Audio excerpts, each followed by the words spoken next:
이세돌 구단과 구글사가 개발한 인공지능 알파고와의 바둑 대결이 세계의 관심이 되었습니다. 모두 5번 경기를 하는데 아직 2번 경기가 남아있기는 합니다만은 3대 0으로 인간이 인공지능에게 완패를 했습니다.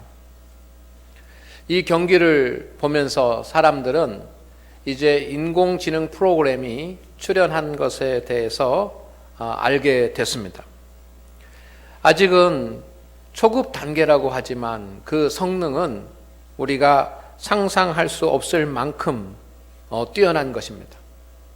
앞으로 이 인공지능 프로그램이 발전하면 얼마만큼 발전하게 될지 그것을 예측할 수 있는 사람은 아무도 없습니다. 이와 같은 때에 이런 인공지능 프로그램 로봇 이것이 만들어지면서 이 로봇의 출현이 인류에게 득이 될지 독이 될지 유익이 될지 비극이 될지 해석이 분분합니다. 선하게 사용하면 분명히 인류는 상상할 수 없는 엄청난 유익을 얻을 것입니다. 그것은 분명합니다. 그러나 만일 만에 하나라도 잘못 사용하고 악한 용도로 사용하게 된다고 한다면 인류는 돌이킬 수 없는 재앙을 맛보게 될 수도 있습니다. 저는 이 알파고의 등장을 보면서 바벨탑의 모습이 생각났습니다. 그래서 이 알파고를 만든 허사비스는 이 초급 단계에서부터 알파고를 윤리적으로 사용을 해야 된다. 또는 인간 친화적으로 만들어서 사람에 대해서 좋은 우호 감정을 가진 그러한 인공지능이 될 수 있도록 만들어야 된다고 강조를 했습니다. 그러나 성도 여러분, 우리가 가만히 생각해 보면 정말 그와 같은 것이 가능할까? 이 최고의 인공지능을 가진 그런 프로그램 로봇이 만들어지는데 상상할 수 없을 만큼 발전된 모습으로 만들어진다고 한다면 인류는 꼭 그것을 좋은 의미에서 선한 의미에서 모든 인류에게 유익이 되도록 인격적이고 윤리적이고 도덕적인 측면에서만 사용할까? 그것이 가능할까라고 하는 것입니다. 인류의 역사를 경험으로 보면 불안합니다. 가능하지 않습니다. 안타깝게도 인간은 선하지 않기 때문입니다. 악하기 때문입니다. 여러분, 인류가 핵을 만들었습니다. 그것이 인류에게 좋은 유익이 될 거라고 생각을 했습니다. 그렇지만 그 핵은 인류를 위협하는 무기가 돼서 돌아왔습니다. 사람들은 다이너마이트를 만들었습니다. 처음 이 다이너마이트를 만들었을 때 그것이 인간에게 유익이 될 거라고 생각을 했습니다. 그렇지만 그것이 서로 전쟁을 일으키는 강력한 파괴, 생명을 파괴하는 수단이 되고 말았습니다. 왜냐하면 그것을 사용하는 그런 인간이 선하지 않기 때문입니다. 안타깝게도 악하기 때문입니다. 성경은 당신은 죄인입니다 라고 선언하고 있습니다. 우리가 이 얘기를 듣고 기분 나쁘든지 아니면 그것을 받아들이기 싫어서 귀를 막든지 상관없이 성경은 계속 말합니다. 너희는 죄인이다. 하나님께서 하나님의 형상대로 인간을 창조하셨습니다. 그렇지만 인간은 사탄의 유혹에 즉시 무너졌습니다. 그리고 죄를 지었습니다. 하나님의 형상이 사탄의 형상이 되었습니다. 죄인이 되었습니다. 이것이 성경의 말씀입니다. 그리고 그 아담의 죄는 아담의 대로만 끝나는 것이 아니라 아들 가인에게 유전이 되었습니다. 아담의 아들 가인은 형제, 동생 아벨을 죽였습니다.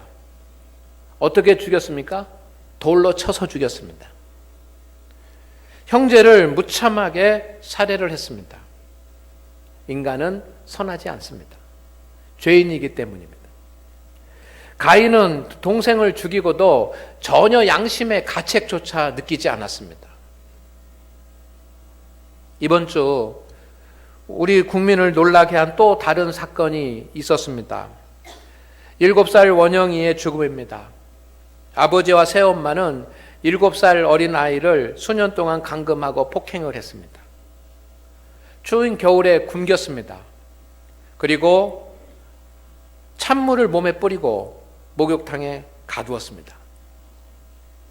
다음 날 문을 열어보니 아이가 싸늘한 시신으로 죽어 있었습니다. 그것을 보고 부모는 양심의 가책을 느꼈는지 모르겠습니다. 그것을 보고 부모는 태연하게 암매장을 했습니다. 어찌 이런 극악한 일들이 계속 일어나고 있습니까?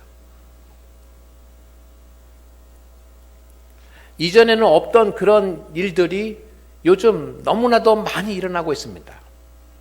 저는 그것을 보면서 우리 인류는 아담을 닮았습니다. 그리고 가인을 닮았습니다. 라고 고백할 수밖에 없습니다. 죄인이었던 아담, 그 죄를 물려받은 가인의 모습을 인류는 그대로 물려받았습니다. 우리는 사순절 기간을 보내고 있습니다. 성도 여러분, 이 사순절 기간 동안 우리 성도들이 해야지만 되는, 반드시 해야지만 되는 교회의 전통이 있습니다. 성도들은 2000년의 교회 역사 가운데 내려오는 그런 거룩한 전통, 이 사순절 기간 동안에 해야지만 하는 거룩한 전통이 있는데, 그 첫째는 뭐냐면 성경을 읽는 것입니다. 이 사순절 기간 동안 성경을 읽고 하나님의 말씀을 묵상을 합니다. 왜냐하면 이 하나님의 말씀을 통해서 예수 그리스도를 보기 위해서입니다. 오늘 김관수 장로님이 기도하시면서 말씀을 통해서 하나님을 보게 하옵소서라고 했는데, 이것이 복음입니다. 말씀을 통해서 하나님을 보기 위해서, 말씀을 통해서 예수 그리스도의 십자가를 보기 위해서 이 사순절 기간 동안 성도들은 성경을 읽는 일에 열심을 다해야 됩니다. 두 번째, 이 사순절 기간 동안 해야 될 일이 있는데, 그것은 경건한 생활입니다. 그동안은 좀 더 세상적인 그런 모습으로 살았다고 한다면, 이 사순절 기간 동안에는 경건함을 유지해야지만 합니다. 우리의 몸과 우리의 영혼이, 우리의 마음이 경건할 수 있도록 경건함을 유지해야 됩니다. 그것을 위해서 기도합니다. 특별히 이 사순절 기간 동안에 믿음의 전통은 금식 기도하는 것이었습니다. 그래서 많은 사람들이 사순절 기간이 되거나 고난주간이 되면 하나님 앞에 엎드려서 경건한 삶을 살기 위해서 하나님 앞에 기도하고 금식하면서 기도합니다. 세 번째, 사순절 기간이 되면 해야 될 일이 있는데, 그것은 회개하는 것입니다. 철저하게 하나님 앞에 나와서 죄를 고백하고 하나님 앞에 용서를 구하는 것. 이 회개가 십자가와 부활의 절기에 해야지만 하는, 성도가 해야지만 하는 가장 중요한 믿음의 행위입니다. 오늘 사순절을 지나고 고난주간을 바라보고 부활주얼을 바라보는 우리 성도 여러분, 오늘 저는 회개의 영성이라고 하는 그런 제목으로 말씀을 전하는데, 성도 여러분, 이 말씀을 붙잡고 우리 가운데 잊혀졌던 회개의 영이 임하고 우리 가운데 회개가 일어나기를 주의 이름으로 축원을 드립니다. 축원을 드립니다. 하나님은 공의의 하나님이십니다. 부인할 수가 없습니다. 하나님은 의로운 하나님이시고 정의로우신 하나님입니다.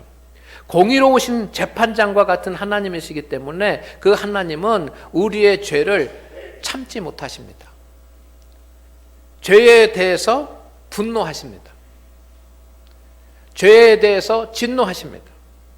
그리고 죄를 지은 사람은 반드시 심판하십니다. 우리는 분노하시고 죄인을 심판하시는 하나님을 기억하셔야지만 합니다. 로마서 6장 23절 말씀에 보면 죄의 삭은 사망이라고 분명하게 기록을 해놓았습니다. 죄의 문제가 해결되지 않으면 그는 심판을 받습니다.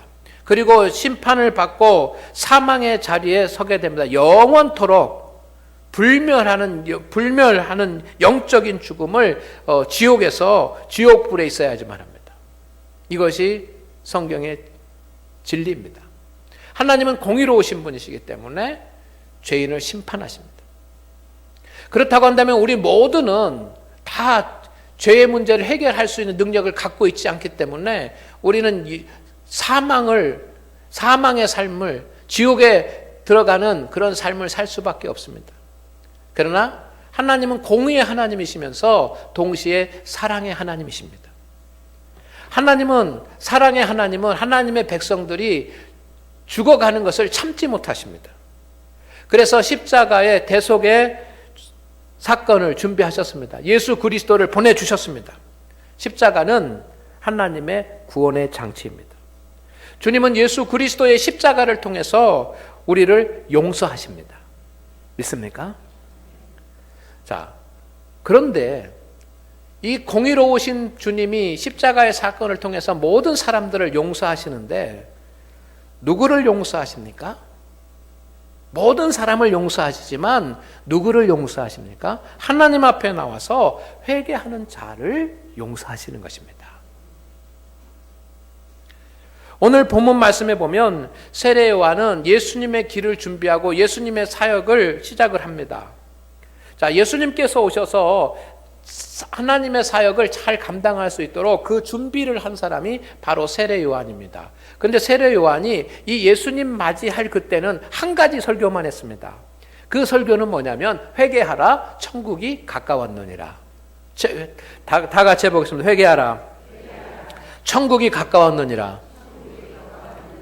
성도 여러분, 짧고 분명한 그런 메시지를 전합니다. 천국 백성이 되려면 반드시 뭘 해야 됩니까? 회개해야 됩니다. 이것이 세례 요한을 통해서 주신 하나님의 메시지입니다. 회개하지 않으면 하나님 나라에서 주는 그 어떤 선물도 받을 수가 없습니다. 회개하는 자에게만 하나님 나라에서 준비되어져 있는 선물을 받을 수 있는 것입니다. 하나님의 나라는 죄인이 소유할 수가 없습니다. 하나님의 나라에서 나오는 그 어떤 것도 죄인은 맛볼 수가 없습니다. 그렇기 때문에 세례 요한의 설교가 회개하라는 것이었습니다. 회개하라, 천국이 가까웠느니라. 이 세례 요한의 설교는 예수님도 그대로 하셨습니다. 예수님이 세례 요한보다 지식이 부족해서 그 세례 요한의 설교를 카피해가지고 하는 것이 아닙니다. 왜냐하면 그것이 중요한 일이기 때문에. 예수님도 똑같이 설교합니다. 회개하라, 천국이 가까웠느니라. 회개하십시오. 우리 성도 여러분, 회개하십시오. 우리 성도 여러분, 간곡한 주님의 음성은 회개하라라고 하는 것입니다. 오늘 이 말씀을 우리가 심각하게 받아들일 수 있기를 주의 이름으로 축원을 드립니다. 그런데 사람들은 회개할 줄 모릅니다. 회개하지 않습니다. 이것이 오늘 우리의 신앙의 문제인 것입니다. 성도 여러분, 오늘 여러분에게 하나님의 은혜가 필요합니다. 또한 하나님의 구원도 필요합니다. 그리고 하나님의 능력이 필요합니다. 하나님의 나라로부터 오는 것입니다. 하나님으로부터 오는 것입니다. 이 하나님으로부터 오는 은혜와 구원과 능력과 그리고 하나님의 복을 받기를 원한다고 한다면 이 시대 우리 그리스도인들에게 지금 필요로 한 것은 하나님 앞에 회개하는 회개의 영성입니다. 그 회개의 영성, 회개의 믿음이 지금 우리 그리스도인들에게 그리고 우리 장안교회 성도들에게 필요합니다. 회개하는 자가 참 그리스도인인 것입니다. 그런데 우리 자신을 가만히 되돌아보면 회개할 줄 모르는 것입니다. 그리고 회개하지 않습니다. 이게 우리의 모습 아닙니까? 하나님의 말씀을 사모하고 주의 음성을 듣겠다고 하고 하나님을 예배하지만 주님의 일을 감당한다고 하지만, 직분을 받았지만 우리는 어디선가 회개하는 나의 모습을 발견하기가 힘듭니다. 회개는 무엇입니까? 회개는 하나님께 죄를 고하고 고백하고 용서를 구하는 것입니다. 그리고 그 죄에서 돌아서서 하나님이 원하시는 방법대로 살아가는 것이 회개입니다.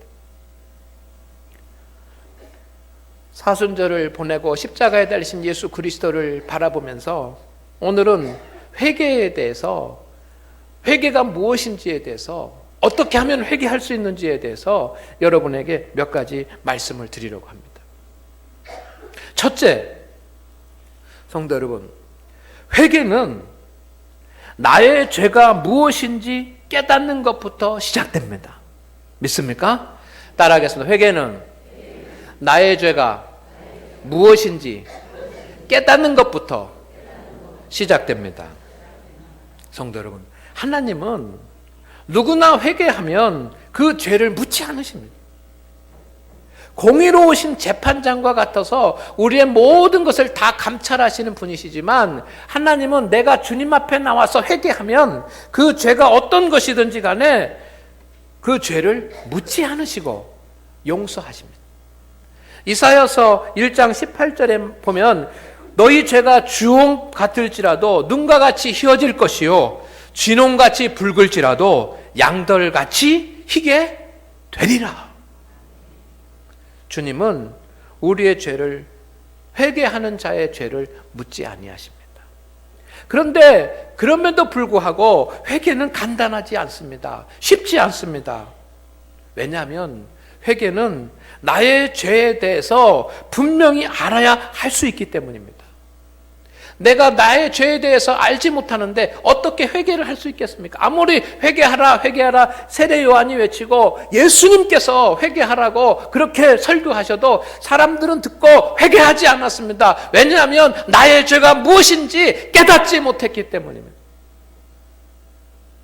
여러분이 회개하고자 하지만 회개에 대해서 아무런 반응이 없고 회개에 대해서 내 심령 가운데 아무런 감동이 일어나지 않는 것은 여러분에게 죄가 없어서가 아니라 여러분의 죄가 무엇인지 알지 못하기 때문에.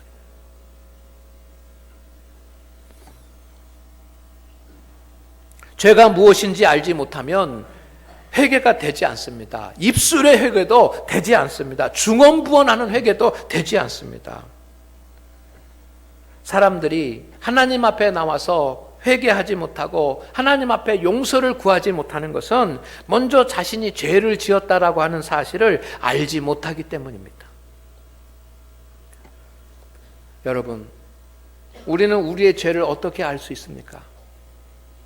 양심으로 알 수 있습니다. 내 양심으로. 그렇지만 내 양심으로 나의 죄를 아는 데는 한계가 있습니다. 애매합니다. 사람에 따라서 애매합니다. 그리고 확신을 갖기 어렵습니다. 사탄은 무슨 일을 하냐면, 사탄은 우리의 마음을 주장을 해서 내가 죄인이라고 하는 사실을 깨닫지 못하게 하고 나의 죄가 무엇인지 알지 못하고 애매하게 모호하게 만들어 버립니다. 이게 사탄이 하는 일입니다. 나의 죄를 어떻게 알 수 있습니까? 우리가 성도들, 우리의 죄를 어떻게 우리가 알아낼 수 있습니까? 오직 한 가지 방법이 있습니다. 그것은 하나님의 말씀을 통해서 알 수 있는 겁니다. 성경을 통해서 우리의 죄가 분명해집니다. 하나님의 말씀이 우리의 죄를 드러냅니다. 그래서 칼빈은 하나님의 말씀은 거울이라고 그랬습니다. 성도 여러분, 하나님의 말씀을 깨닫고 하나님의 말씀을 알고 하나님의 말씀을 붙잡는 성도들이 자신의 죄를 알 수 있는 것입니다. 그래서 회개의 영성은 무엇이냐면 하나님의 말씀을 거울로 삼아서 매일매일 자신의 영혼을 살피고 영혼의 상태를 살피고 내가 하나님의 말씀에 위배되는 죄가 있는지 없는지 매일매일 점검해내고 밝혀내려고 하는 그런 믿음을 삶을 통해서 회개의 영성을 갖게 되는 줄로 믿습니다. 오늘 하나님 앞에 예배하는 우리 성도 여러분, 매일매일 여러분이 회개하기를 원한다고 한다면 하나님의 말씀의 거울에 내 자신을 비춰보고, 그리고 그 말씀에 위배되는 나의 죄의 털끝맛 같은 그런 죄라도 밝혀내려고 하는 그런 믿음의 삶을 사시기를 주의 이름으로 축원을 드립니다. 그러지 않고는 나는 죄인인 것을 알 수 없습니다. 왜냐하면 사탄이 우리의 죄를 깨닫지 못하고 알지 못하도록 막아버리기 때문입니다. 그런데 회개하지 않는 자에게는 비극이 오는 겁니다. 두 번째, 회개는 나의 강력한 죄성을 깊이 실감하는 것입니다. 따라하겠습니다. 회개는 나의 강력한 죄성을 깊이 실감하는 것입니다. 죄를 아는 사람은 자신이 죄에 얼마나 깊이 빠져 있는지를 살펴야지만 합니다. 몸이 아프고 병들어 있는 사람은 나에게 병이 있다라고 하는 것을 알아야 볼 바나 이 병에 내가 얼마나 깊이 빠져 있는 것을 알아야 내가 그것을 치료할 수 있는 것입니다. 죄는 스스로 죄를 짓는 사람에게 더 강력한 죄를 짓게 만듭니다. 바늘도둑이 소도둑이 되는 것입니다. 죄를 짓는 사람은 죄를 짓고도, 회개하지 않는 사람은 죄를 짓고도 자신이 얼마나 심각한 죄를 짓고 있는지 무감각하고 심각한 죄를 짓고 있으면서도 뻔뻔한지 모릅니다. 사탄은 여러분의 죄의 심각성을 여러분이 알지 못하도록 만듭니다. 내가 죄를 지으면서도 이 나의 죄가 이게 심각한 수준의 심각한 단계에 있다라고 하는 사실을 실감하지 못하도록 만드는 것이 사탄이 하는 일입니다. 성도 여러분, 한 가지 예를 들어보겠습니다. 우리가 신앙생활을 하면서 기도하라고 말씀하셨습니다. 쉬지 말고 기도하라고 하셨습니다. 쉬지 말고 기도하라. 이게 주님의 말씀입니다. 그렇다고 한다면 기도하다가 그치는 것, 이것은 죄입니다. 믿습니까? 우리는 쉬지 말고 기도하라고 하는 하나님의 말씀을 압니다. 주님은 쉬지 말고 기도하기를 원하십니다. 쉬지 말고라고 하는 그런 시간적인 단위가 하루인지 이틀인지 뭐 알 수 없지만 여러분, 쉬지 말고 계속 기도가 이어져야지만 합니다. 기도를 그치는 것은 그것이 선입니까? 악입니까? 악입니다. 그것은 죄입니다. 그런데 기도하다가 쉬면서도, 기도가 그쳐져 있으면서도, 기도를 하지 않으면서도 우리는 그것이 죄라고 하는 사실을 알지 못하고 죄라고 하는 사실을 느끼지 못하고 살아가는 것입니다. 그렇지 않습니까? 그러니 내가 기도하지 않았다고 하는 그런 문제로 하나님 앞에 나와서 회개하고 통회하는 사람이 없는 것입니다. 기도하지 않고 그렇게 살아가는 내 자신의 모습이, 기도하지 않고 살아가는 나의 죄된 상태가 얼마나 심각한 수준에 이르렀는지, 기도하지 않고 무감각하면서도 하나님 앞에 뻔뻔하게 그렇게 살면서 나는 그리스도인이라고 하는 그런 죄의 모습이 얼마나 심각한 수준인지, 심각한 단계에 이르렀는지 그것을 실감하지 못하니 회개하지 못하는 것입니다. 여러분 기도하지 않으면서 그 기도하지 않은 죄가 얼마나 큰 죄인지 여러분 그것을 실감하십니까? 회개의 영성은 자신의 죄의 심각성을 실감하고 괴로워하는 그런 믿음의 삶을 통해서 만들어지는 것입니다. 회개는 나의 강력한 죄성을 깊이 실감하는 것입니다. 세 번째, 회개는 자신의 죄를 증오하는 마음을 갖는 것입니다. 내가 하나님 앞에 범죄하면 그 범죄한 그 사실 때문에 나에게 들어와 있는 이 죄를 내가 미워하고 증오하고 그 죄 때문에 분노하는 그런 마음을 우리가 갖는 것입니다. 하나님은 거룩하십니다. 그러시기 때문에 하나님은 죄를 미워하십니다. 그리고 죄인을 심판하십니다. 그리고 죄 짓는 사람들에 대해서 분노합니다. 그것처럼 우리는 나의 죄가 보기 싫어져야지만 합니다. 내가 죄 짓는 그런 모습, 말로 죄를 짓든 마음으로 죄를 짓든 행동으로 죄를 짓든 하나님의 뜻에 순종하지 못하고 죄를 짓는 나의 모습이 비참하게 느껴지고, 죄를 짓는 나의 모습이 정말 하나님 앞에 분통이 터져야 그런 분노의 마음이 일어나야지만 합니다. 오늘날은 성적으로 문란한 사회입니다.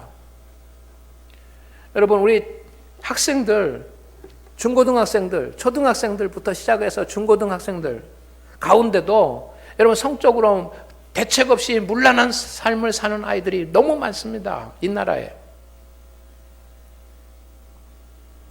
청년들, 대학생들, 성적으로 문란한 그런 사람들이 얼마나 많은지 모릅니다. 성인들은 어떻습니까? 이 시대를 살아가는 성인들, 남자들, 여자들, 마치 소돔성과 고모라성에 비교할 수 있을 만큼 그렇게 성적으로 타락되어 있는 시대가 바로 오늘날의 시대입니다.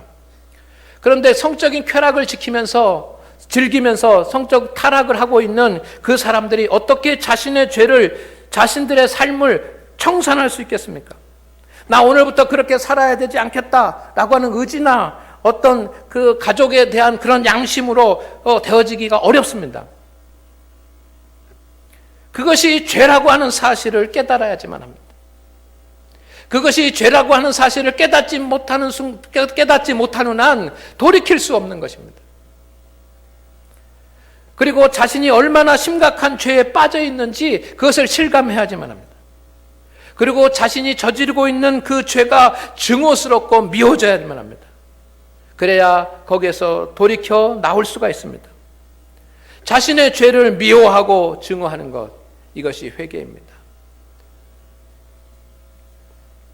회개의 영성은 자신의 죄를 미워하고 죄를 짓는 자신을 더욱 증오스럽게 생각하는 믿음의 삶을 통해서 만들어져 가는 것입니다. 네 번째, 회개는 자신의 죄를 하나님 앞에 고하고 용서를 구하는 것입니다. 이것이 회개의 중심입니다. 여러분 잘 아는 다윗은 하나님 앞에 범죄했을 때 그는 회개했습니다. 자복하고 부르짖으면서 하나님 앞에 구하였습니다. 오늘 말씀에도 보니까 세례 받으러 나온 사람들이 그 세례 요한 앞에 와서 자복했다 그랬습니다. 이게 회개의 중심입니다. 다윗은 하나님의 심판을 받을 수밖에 없는 큰 죄를 지었지만 다윗은 하나님 앞에 즉시 회개했습니다. 하나님 앞에 엎드려서 부르짖으면서 회개했습니다. 자신의 죄를 미워하면서 애통하는 마음으로 하나님 앞에 회개했습니다. 그리고 전심을 다해서 진실하게 하나님 앞에 하나님 나를 용서하여 주시옵소서 라고 부르짖었습니다. 이것이 회개인 줄로 믿습니다. 우리가 잘못한 것이 있다고 한다면, 하나님의 뜻 안에 합당하지 못한 것이 있다고 한다면 즉시 주님 앞에 나와서 부르짖으면서 애통해하는 마음으로 전심을 다해서 하나님 앞에 회개하십시오. 다섯 번째, 회개는 죄에서 떠나는 삶의 변화를 시작하는 것입니다. 진정한 회개는 다시는 그 죄를 범하지 않는 것입니다. 사도 바울은 예수님을 핍박하는 사람이었습니다. 그렇지만 그가 다메섹으로 가는 도중에 하나님 앞에 회개한 뒤에는 다시는 예수님을 핍박하는 삶을 살지 않았습니다. 오히려 예수 그리스도를 증거하는 삶을 살았고 예수 그리스도를 위해서 순교하는 삶을 살았습니다. 회개는 반복해서 죄를 짓지 않는 것입니다. 회개는 죄를 버리고 새 삶을 사는 믿음의 삶을 통해서 만들어집니다. 오늘 하나님 앞에 예배하는 우리 성도 여러분, 우리가 주님 앞에 나의 죄가 있다고 한다면 그 삶에서 떠나시기를 간절히 부탁을 드립니다. 여섯 번째, 정말 하나님 앞에 용서함 받기를 원하는 사람은 다른 사람을 용서함으로써 진정한 회개자가 되는 것입니다. 주기도문에 이렇게 되어 있습니다. 우리가 우리의 죄를 사하여 준 것 같이 우리의 죄를 사하여 주시옵고 우리가 우리의 죄를 사하는 것 같이 하나님 나의 죄도 용서하여 주시옵소서라고 하는 이 말 속에는 회개하는 사람은, 하나님 앞에 용서함을 구하는 회개하는 사람은 다른 형제들과 자매들과 이웃들과 친구들을 용서하는 사람이라는 것입니다. 우리가 용서받기를 원한다고 한다면 우리도 용서하는 사람이 돼야지만 합니다. 그가 참된 회개자입니다. 하나님 앞에 회개하며 용서함 받기를 구하지만 다른 사람을 용서하지 못하고 살아가는 사람은 참된 회개자가 아닙니다. 여러분, 오늘날 우리가 사는 세상을 가만히 생각을 해보십시오. 현대사회는 회개가 없습니다. 여러분, 내가 잘못했다고 하는 사람이 어디 있습니까? 여러분 주위에 그래 내가 잘못했다라고 그렇게 날마다 이야기하는 사람이 있습니까? 여러분, 우리가 보는 이 나라에 정말 정치인이든 누구든지 간에 여러분 내가 잘못했다라고 하는 사람이 누가 있습니까? 회개가 없습니다. 회개가 없으니 이 나라에는 용서도 없습니다. 용서가 없으니 서로 비판하고 정죄하는 일만 있습니다. 안타까운 일입니다. 회개의 영성은 다른 사람을 용서함을 통해서 만들어집니다. 마지막으로 7번째, 회개는 자신의 힘으로 되지 않습니다. 회개는 성령의 역사로 이루어집니다. 그래서 세례 요한은 예언을 했습니다. 11절 말씀에 예수님은 성령과 불로 세례를 베푸실 것이라고 그렇게 말씀하셨습니다. 온전한 회개를 위해서는 내 의지로 되는 것이 아니라 성도 여러분, 하나님 앞에 맡기고 성령의 은혜를 간구하십시오. 이것이 우리가 살 길입니다. 우리가 은혜를 받을 길이고 우리가 능력을 받을 길이고 우리가 구원을 받을 길입니다. 그런데 여러분, 세례 요한이 회개하라고 외치고 또 그 뒤에 예수님이 직접 이 땅에 인간의 몸을 입고 오셔서 회개하라고 외쳤지만 끝까지 회개하지 않고 버티는 사람들이 있었습니다. 제사장들과 바리새인들과 서기관들과 사두개인들, 당시에 신앙 좀 한다고 하는 사람들, 신앙생활 좀 한다고 하는 사람들, 하나님을 위해서 예배하고 하나님을 위해서 주님의 일을 한다고 하는 사람들, 그들은 회개하라고 하는 주님의 음성에 꿈쩍도 하지 아니하고 그렇게 있었습니다. 그 모습이 오늘 그리스도인들의 모습이 아니기를 원합니다. 그 모습이 저와 여러분의 모습이 아니기를 원합니다. 회개하지 못했던 그들은 천국과는 관계없는 사람들로 남았습니다. 예수님과는 관계없는 사람들로 남았습니다. 오히려 예수 그리스도를 십자가에 못 박는 사람들이 되고 말았습니다. 사랑하는 우리 장안교회 성도 여러분, 온전히 회개할 수 있는 성도에게 하나님께서 하나님 나라의 하늘로부터 오는 은혜와 능력과 구원이 주어지는 것입니다. 오늘 사순절을 맞이하면서 이제 고난주간을 한 주간 남겨놓고 주님이 오늘 말씀을 통해서 우리에게 말씀하십니다. 장안교회 성도들아, 회개할 수 있느냐? 여러분, 천국의 은혜를 바란다고 한다면 반드시 회개의 삶을 사시기를 주의 이름으로 축원을 드립니다. 하나님 아버지, 오늘 우리와 함께하여 주셔서 우리에게 참된 회개의 영성을 허락하여 주시옵소서. 그래서 하나님 나라에서 주어지는 은혜와 능력과 구원을 맛보는 우리 성도들이 되게 하옵소서. 예수님의 이름으로 기도드리옵나이다. 아멘.